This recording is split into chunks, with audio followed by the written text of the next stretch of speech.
When you care about current affairs, it's on the Oshow. Welcome to the Oshow, Canada's current affairs show with strong opinions. And boy, do we have strong opinions for you today. Unless you've been living underneath a snowbank or too busy with holiday merriment to pay attention to the drama unfolding in Ottawa, you missed a lot, or you saw a lot you don't understand. We are still trying to figure out what the hell is going on with Trudeau's government. And at the same time, the president-elect of the United States of America is threatening to annex Canada. Yes, it's true. He's gone even further than what we talked about last week here on the program. So to find out, in fact, what the hell is going on in the state of Canadian affairs, we have joining us none other than outgoing MP Charlie Angus. Charlie, welcome back to the Oshow. And what the hell is going on? Your guess is good as mine. Listen, we could look at the larger scale issue as Donald, the convicted felon, Trump, and his Gotham crew of bandits take over the world's biggest democracy. You know, we have France in chaos. We have Germany in chaos right now. We have the UK, which has just rendered itself irrelevant on the world stage, still picking up the pieces after Brexit. And here's Canada looking like this absolute gong show in Parliament, Prime Minister in disarray with his cabinet, all this infighting, while we have this bully in Mar-a-Lago insulting us, demeaning us, threatening to take us over.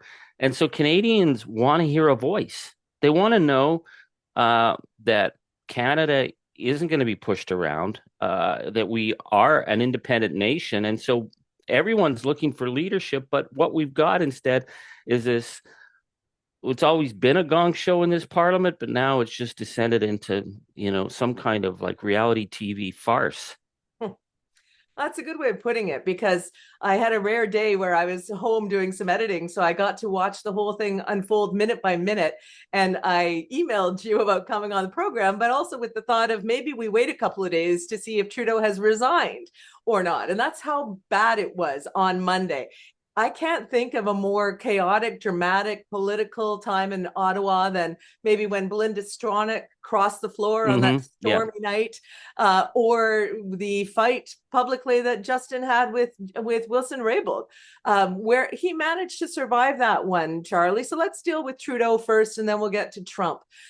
Trudeau, perhaps, has such a view of the world. He's been told his whole life that he's destined for greatness, that perhaps he doesn't understand when he's run out of laneway.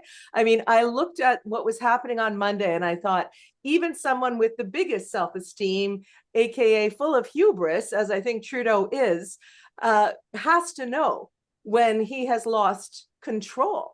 And it was very clear on Monday that while he's still clinging to power, it seems, with his cabinet shuffle today, that he has lost control of his party. I mean, I imagine you weren't at the Liberal Christmas party that they held this week, but can you imagine the tension? I saw people going to the Christmas party, and I thought, man, that is one Christmas party you want to get a headache just before, or maybe just for the period interest, but you don't want to be one of the cast members in that Christmas party. So, well, I was wondering if they could wear Kevlar instead of like ugly sweaters. I guess I'm of two minds. One is like, we have such big issues before us. I really don't care what's going on in the Liberal gong in their tent as they fight amongst themselves. Like, Canada's calling, time to step up. But at the same time, we're dealing with an unprecedented situation. Now, you mentioned the Peter MacKay and the Belinda Stronach debacle. I remember that. That was pretty extraordinary. So look, I was an altar boy at Mission. And, the priest would get up and say, this is the 5th Sunday of ordinary time, or the 8th Sunday. I didn't know what ordinary time was, but we haven't been in ordinary time in a long time. And certainly when you deep six your finance minister 2 days before she's supposed to give a mini budget and think she's not going to walk, okay, what are you thinking? So in unordinary time in Ottawa, this would add up with the great bizarre scandals like Belinda Stronach, Peter MacKay, but it's playing out against the backdrop of Trump. And that's what I want to keep focusing on. It's like Canadians are saying we're getting pushed around. There are values, like who's going to stand up for them? Our jobs, who's standing up for them? Instead, we've got this, very dysfunctional gong show that we're all focused on while this, here's another one. Okay. It's like you're watching four or 10 or 300 toxic brats fighting on a beach, and everyone's screaming at them, the tsunami's coming, the tsunami's coming. But they'd rather fight with each other than get out of the way of the tsunami. That's kind of what Parliament is like right now. We got to focus on the tsunami. So when you use the terminology of tsunami, I'm with you. For as much as we can mock the psychodrama going on in Ottawa, because it does seem to be just pathetic at this point. Shuffling a cabinet is tantamount to moving the chairs on the Titanic for the Liberal Party. It's just damaging their brand by the minute. And I say that having appreciated some of what Trudeau did in the early days and how he handled the early days of the pandemic. I think he did some good things as a prime minister. I was really disappointed to see the housing minister leave, Sean Fraser, because he signaled hope for housing. And I care deeply, as you know, about housing and affordability and homelessness.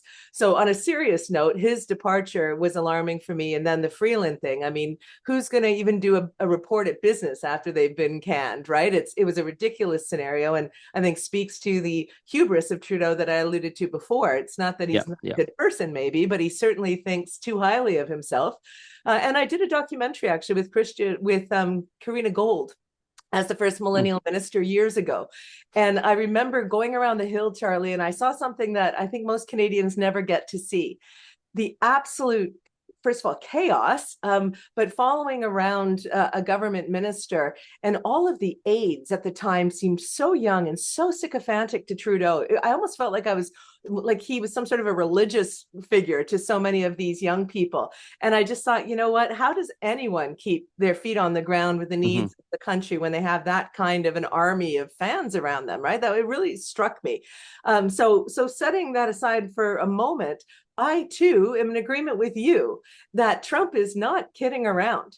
He is not joking. What he does deliberately is say the outrageous, ridicule people, make it sound funny, use as a bit of a, step back, a little plausible deniability. Oh, he's just kidding. Or is he? Wink, wink. And then he normalizes it. And then the American people start to think, hey, wait a sec, why isn't Canada our 51st state? They've got all the water we're paying for in Arizona already. Why can't we just have that water? They have the resources that we need for our computer technology. Why can't we just get those resources? They have what we need up there. Why fight over timber when we can just own the softwood lumber that we need? So when you have Trump talking about turning on the Canadian faucet, during the campaign, saying he wants to be an autocrat on day one, and then a dictator, and then saying when Putin invaded Ukraine that Putin was, quote, savvy, right? I look at all of that together and take the measure of the man and think we are in some trouble. So do you see tanks rolling in on Canada? Do you see us just falling to our knees under economic pressure? I mean, what do you see the real threat being, Charlie? Well, that's the $900 billion question, because we are their number one trading partner, and he's turning his own country into chaos. Since I've come out and decided to go at Trump full on, okay, I'm just the MP from Timmins, James Bay. Maybe he's going to notice, maybe he's not going to notice. But what I felt when I first spoke up was the amount of Canadians who needed to hear a strong voice. And then what surprised me was the amount of Americans who started to contact me and say, thank you for speaking up. I don't think Canadians expect us to have a magic wand. I don't think it's wise to negotiate our retaliation on X or Blue Sky or in the public the way Donald does. But Canadians expect us to stand up. You push a bully back. I grew up in the schoolyard in Timmins. First lesson you learned, they might rub your face in snow, but you stand up. And Canadians want that clear voice. And I find that that's the gap here. So the threat is that if we continue to fight amongst ourselves, then we start to the politics of appeasement.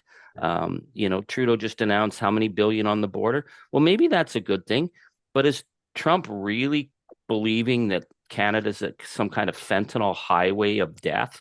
That's ridiculous. He's throwing stuff out there, and because we're not focused on a strong Canada position, we're responding.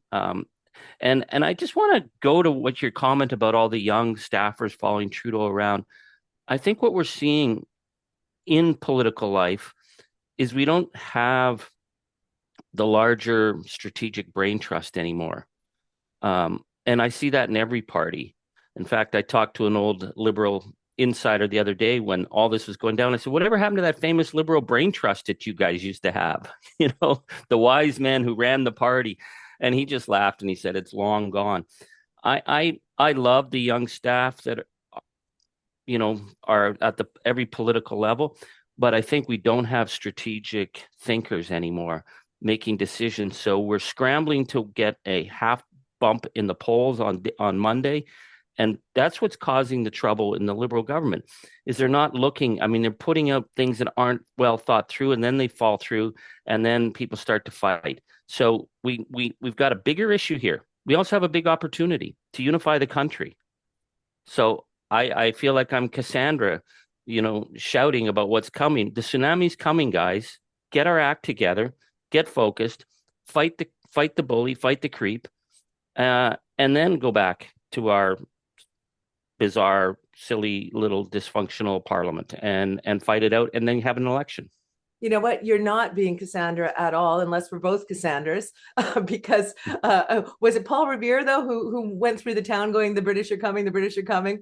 I mean, maybe it's more of that, right? Like the Americans are coming, and I don't think there's anything wrong with screaming that at the top of our lungs, Charlie. I've certainly been trying to do it. I had Matthew Dowd on, the U.S. pundit. He was one of the strategists for the George W. campaign years ago. Brilliant guy. And he said to me back in whenever it was, October, how seriously we need to take losing our democracy in Canada and the rise of the right. And, and he was warning us. He said, you got to get out early and often, essentially. And I'm going to have him back in January to talk more about this. So not only are you and I taking it seriously, but I'm even listening to American pundits who see Trudeau flying down to Mar-a-Lago immediately as exactly the wrong move. And they're actually saying that the collapse of his government is because of the way he's appeasing Trump. Now, that's, of course, a U.S. focused perspective. I think it's more complex than just that one move. But the reality is that we don't have much of a way to resist. You talked about geopolitics. I was listening to a general the other day saying that it is the worst geopolitically that he's seen in his 40-year professional career in terms of the global threat, the rising autocracy, the rising army in China, all the stuff that we're seeing. So given how fraught the world is, and I'm sorry, everybody, I know it's right before Christmas, but such is life. Given how fraught the world is, we don't have a strong NATO alliance that can pop over here and help us out, even if we have to invoke Article 5. So again, I go back to the question. Yes, I agree with you. Of course, we need a strong, unified voice. We need to find our identity. I like the video you posted on YouTube, so did 10,000 other people, where you're saying Canada's strong, North free, all that stuff is good. Great. We need it.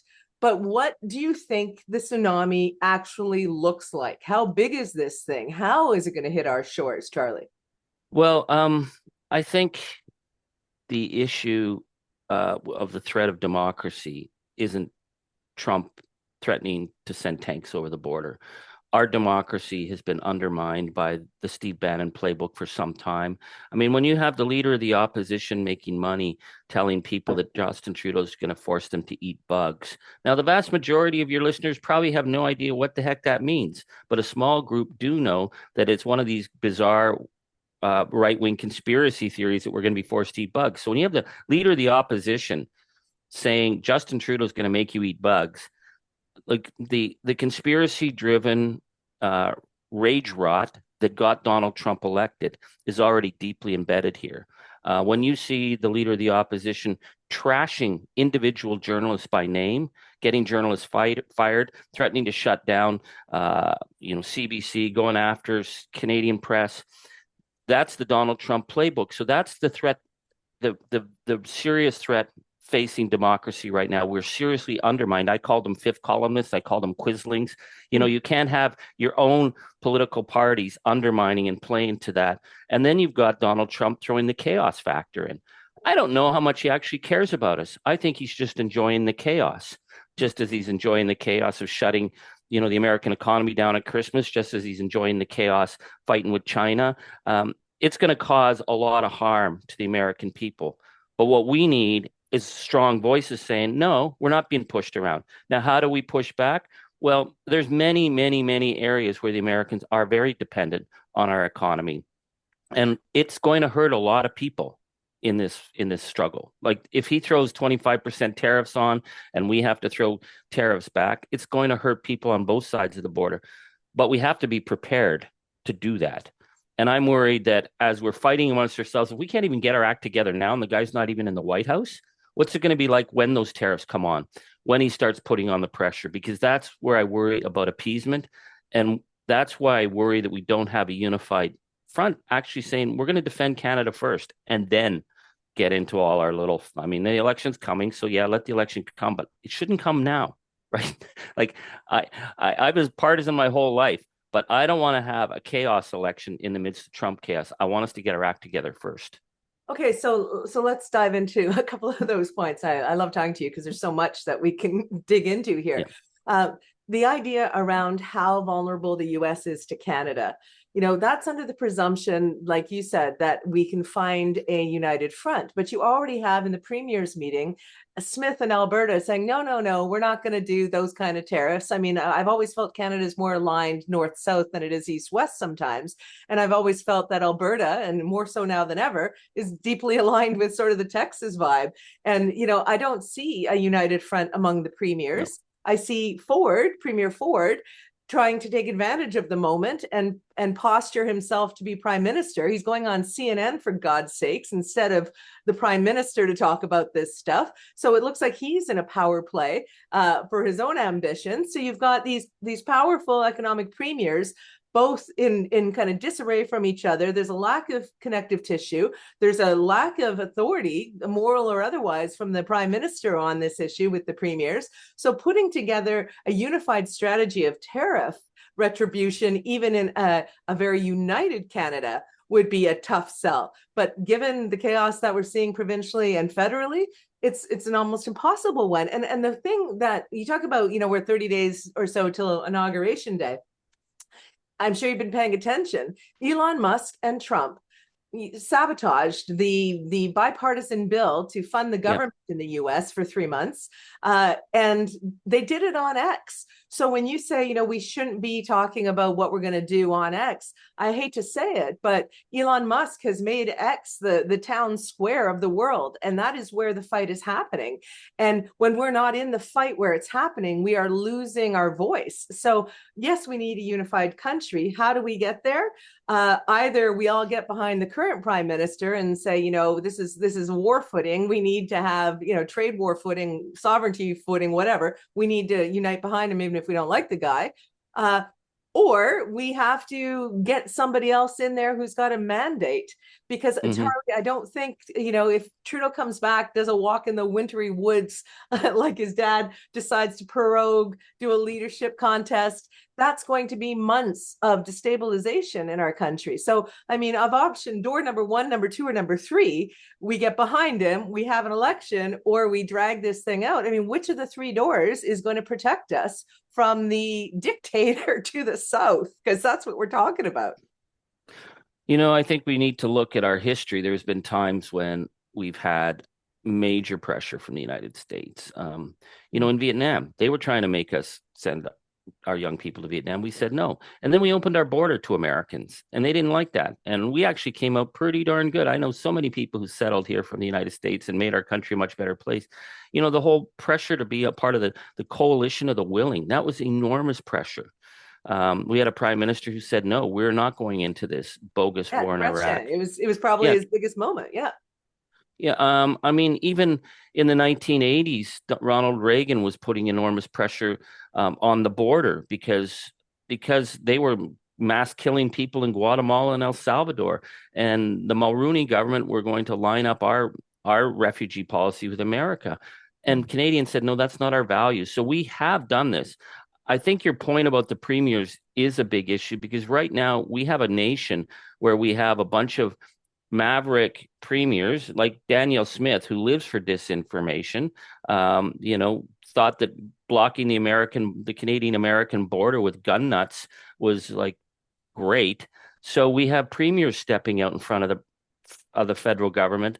Doug Ford, Mr. Captain Canada. Come on, give me a break. So this is why the situation in Ottawa is really concerning. And do we? Again, I don't really care who's in the Liberal cabinet, who's out. I want to know that we've got a plan, and we don't have a plan. We get an election now, and we're into chaos. Pierre Poilievre has been the chaos maker, and he's up 23 points. I think in 3 months of Donald Trump, Pierre Poilievre's numbers dropped significantly.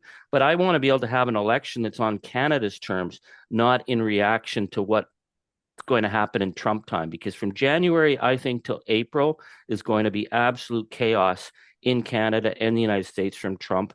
And I really think if our democracy is going to hold, and nobody has to listen to me in any of the political parties, but I say, like, I want to get through the spring, because that's going to be the ultimate Trump chaos time. And then I think some of those things are going to start to beat back, or American democracy is going to completely fail. And then we're going to have to be on the show again talking about, okay, now what do we do? But my gut feeling is that the absolute chaos he's bringing is going to cause a lot of problems in the United States. It's going to make Canadians think twice about what kind of nation we want to be. But right now, we are reacting, and reacting to an idiot like Trump is not what you want to do when you're a nation with a proud history like Canada. Well, and I think too, Trump is beyond being an idiot. I mean, he's an idiot like a fox, right? I mean, he's the most powerful man in the world twice. And I'm sure our viewers and our listeners here on the Oshow know this, but the Supreme Court judges that Trump put in there have given him absolute power. He is a Caesar. He is coming in as a Caesar. This is, we all, for years, we've been saying we're watching the fall of the Roman Empire, watching the fall of the U.S., republic. We've got a Caesar coming in. And so to me, the first 100 days, sure, he's going to do all his executive orders on day one, going to be chaos, but the chaos won't just be watching a mercurial man, mess with us. We're going to possibly see a full-on spring, campaign on Ukraine, where Ukraine could fall. We're watching China with it, flexing its muscles around Taiwan. Without U.S. intervention, Taiwan could fall to China. I mean, there is global instability that would profit his oligarchy that we are seeing march their way into Mar-a-Lago every night. It is fascinating, disturbing. And to your point about history, Charlie, I'm no historian, but for the little bit of history I've seen, none of it is looking good. So is it a time then for Canadians to say, let's grit our teeth, support whoever is our leader in this moment? But I think some people would say, well, what if this moment is not 3 months, Charlie? What if this moment with Trump is a descent for a decade? At what point do you call the election? At what point are we able to have an election on our terms? No, those are all really important points. And yes, students of history, I'm researching the 1930s right now, and it's freaking me out. Yes. And you're right. On the geopolitical scale, I mean, the crisis in Ukraine is like, if Putin wins there, that's the end of anything we would ever call the Western world order that was built, from D-Day on. What's happening with China is very serious. The fact that he's threatening to deport, 1 million plus people with bayonets. What's going to happen in the United States is going to be a really dark, ugly time. And all that stuff will reverberate throughout our society. So I guess the issue, and this is what I'm calling on leaders of all our parties to say, is like, what's the plan now? Because we're going to have an election. I'm not confident right now of an election with any change happening. And I think Canadians want to see, what are you going to do? If you're not going to do anything, then get out of the way. If all you're going to do is fight amongst yourselves, get out of the way. We're going to have to make a plan. But first, before panicking, is I want to see that Parliament is going to get its act together now. And if it's not, then we're going to an election. That's what we talked about, all options being on the table. What's the plan? Show us a plan. That's what Canadians want. And I will say that, from my trolling of Trump, the response I've been getting from across all political lines is like, yeah, we're Canadians. We don't get pushed around.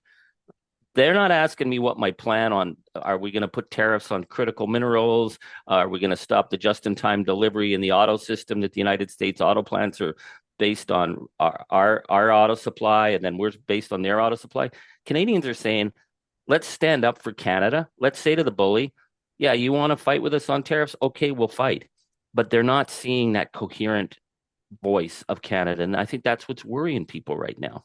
And I know you're coming at this as nonpartisan as possible, but I got to pick on your party leader for a second. When I saw his presser, his opportunity on Monday to be clear, and he said, Trudeau must resign, but all options are on the table to prop up his government. And the media kept saying, like, you can't have it both ways, Jugmeat. Like, what are you talking about? To me, that signaled confusion. I mean, I did an op-ed in the Toronto Star a while back. Canada is not broken, but we're bruised. I would add, now we're bruised, confused. Like, even Singh seemed confused. He didn't seem like a viable alternative in election to me as a leader, not the strong leader we've been describing.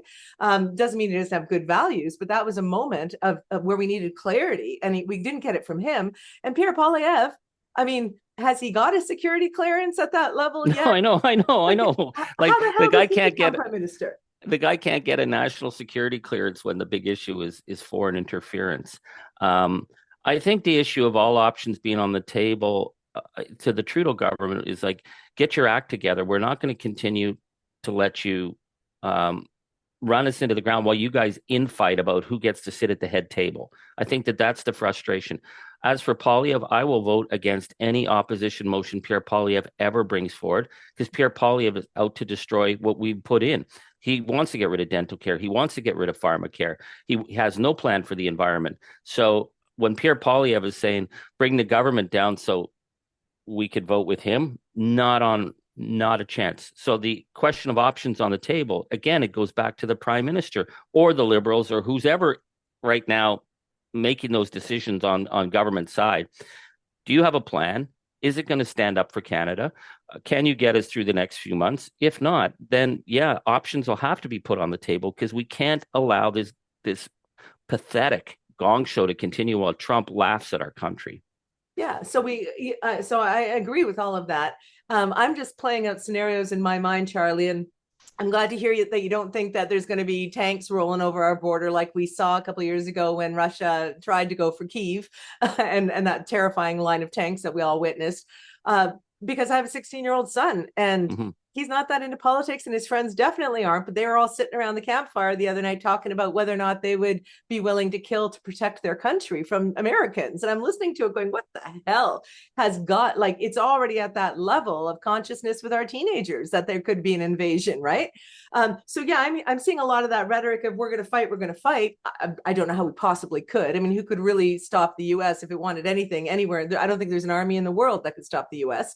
But if it's not going to be a military thing, do you think Pierre Poilievre, if he became prime minister with a majority, would do anything other than, instead of Canada First, become the Canada 51st state? I mean, he's already, it seems to me, quite close to the Trump administration. At least some of the people in his party seem to be. They know J.D. Vance. There seems to be a lot of the same playbook, a lot of the same narratives, too cozy with some of the media in this country, with American right-wing conspiracy media. I'm looking at it all going, would there even be a resistance from a conservative government? Well, I mean, you can look at Stephen Harper.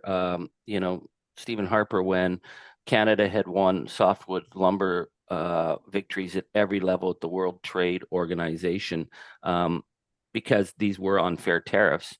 And Harper came in and threw all that out and cut an agreement that basically crippled our industry, but kept the Americans happy for about 6 months, and then they threw more tariffs on us. And the Conservatives always talk about how Stephen Harper negotiated the softwood lumber deal. Yeah, he gave away all of our victories that we had won because he didn't want to fight. This is what concerns me. We saw how he allowed, state-run Chinese companies to buy up the oil patch. They wouldn't allow Canada to have a public stake in some of the big oil tar sands operations, but they let the state of China. And then, of course, they rant and rave about China and the threat that China posed. Well, when they were making deals for the oil industry, Harper didn't have a problem. So that's the pattern you're going to see. You're going to see it elevated 1,000 times with Poilievre, because Harper, in some ways, was a right-wing incrementalist. He hated CBC, but he wasn't going to pick a fight with them too much because he had other priorities. That's not going to be with Poilievre. Poilievre's into chaos politics. I've known him for 20 years. He loves chaos politics. I've always said that Poilievre's like a guy who burns the house down to see what jumps out from the second floor, but he gets bored waiting for them to jump, so he goes and burns the next house. And then he's got 3 or 4 houses burning, and he's forgot he started on the first one. That's funny, but it's not funny too, because the issue of healthcare, the issue of our water, Trump's after our water. That should be a bottom line. No, we're not going to sell out our water. Mulroney would have sold it out. Harper would have sold it out. We got our water rights back. Poilievre certainly would appease them. Well, that's quite terrifying. And just to add one more layer to our dystopic conversation here, but I think I need to say it. I was on a radio show in Toronto earlier in the week, and I put a marker down, and maybe even last week, around this Manifest Destiny Trump thing. I think it's more serious than a lot of Canadians are taking it. But when I listen to what you're saying about, while we were found to be winners when it came to tariffs, I don't think those world economic forums or those world bodies that make decisions on fairness, I think if we're looking at a collapse of the Western order that was established after the Second World War, it means that those governing bodies will cease to have any kind of impact. Yeah, that's all history. that's total history now. And so my point is, I feel as though Canada is untethered from all Western democracies now, are quite untethered. If NATO collapses, what do we have to protect us? A sense of, we're tough Canadians, let's bring out our woodcutting axes and our plaid sweaters.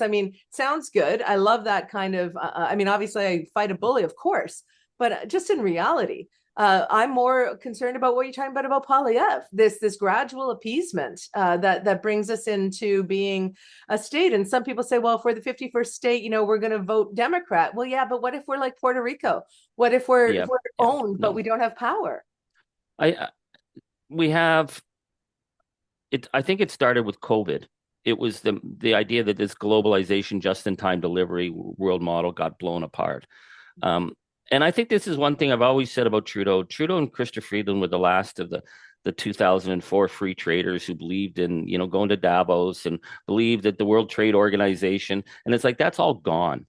And what COVID taught us is that we couldn't provide the materials to keep our own people safe, because we outsourced the jobs and we outsourced manufacturing to China and to Taiwan and to everywhere else. We need to have now, in a world where all that international trade has fallen apart, resilience. We need to be able to have our own manufacturing. We need to be able to have a Canada buy first. The Americans have a buy American, yet we will never do that here for whatever reason.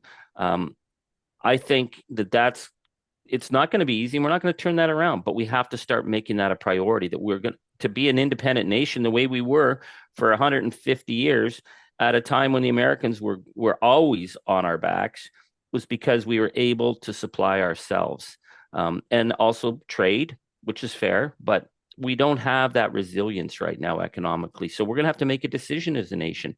Are we going to go and give up our public health care, give up our standards to live the life that Americans have? The levels of poverty, the levels of injustice, the levels of where the billionaire class actually now just run their democracy. Well, I don't think Canadians are going to go there. So I think Canadians are willing to take the steps, but that takes vision. And right now, we ain't got that vision in Ottawa or among any of the premiers.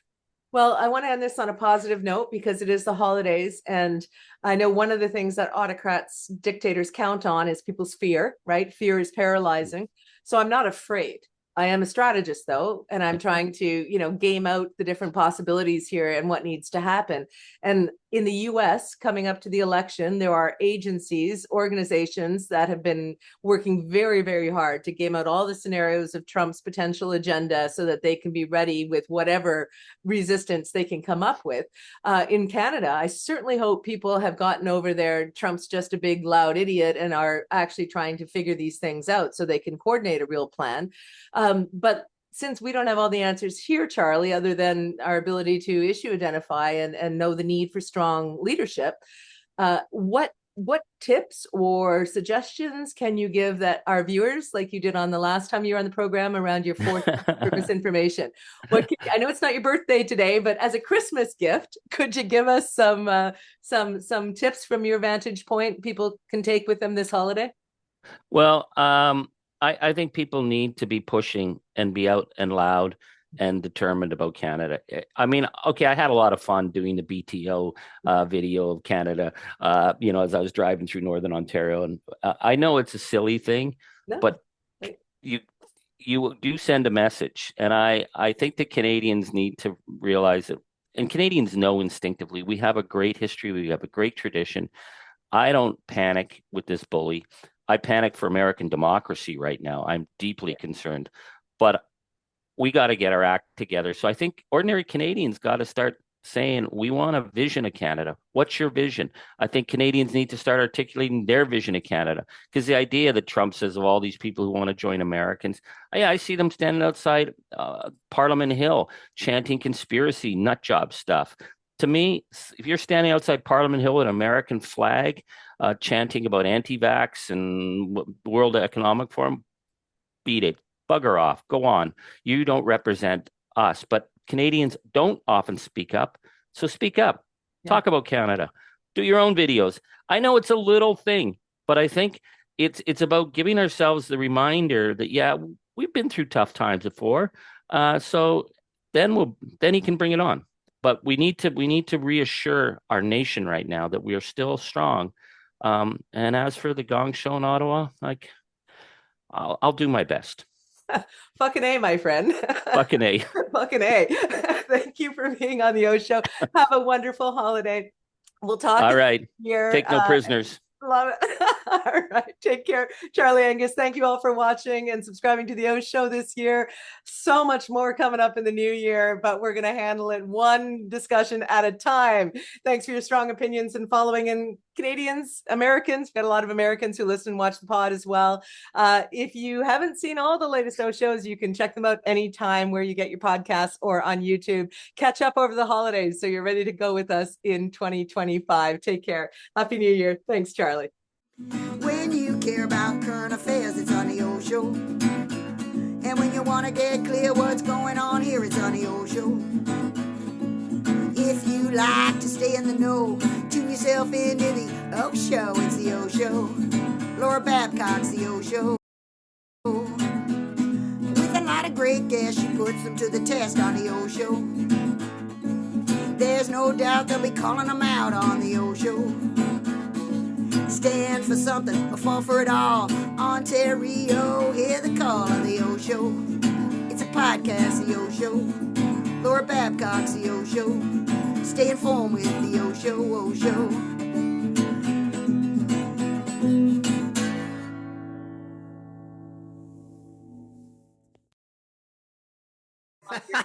Your merch bin.